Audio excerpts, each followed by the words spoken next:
What would you do with the ability to physically create anything you want?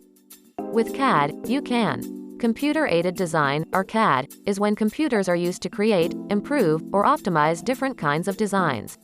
From simple sketches to complex 3D modeling, CAD does it all. Such software is used by product designers, construction engineers, manufacturers, and animators, to name a few. From the phone in your pocket to the building you're in, almost everything these days is designed on CAD software. Some examples include AutoCAD, SolidWorks, and Autodesk Inventor. Here's how they work.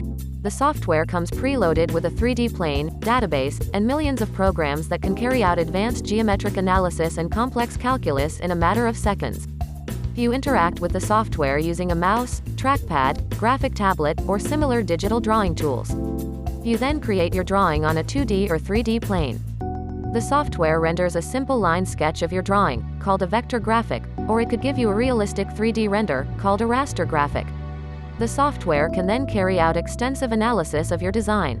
It can calculate mass, volume, structural integrity, material strength, and any other property you'd want to know. Because it renders in 3D, it can help you decide how to construct your design using the fewest resources. You can also make real-time adjustments and instantly add improvements as needed.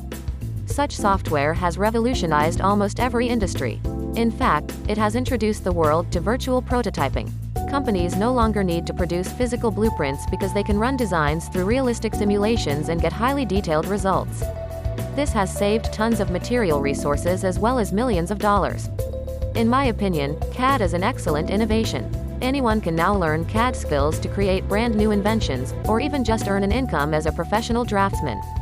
In the future, as 3D printing becomes more mainstream, use of CAD will continue to grow.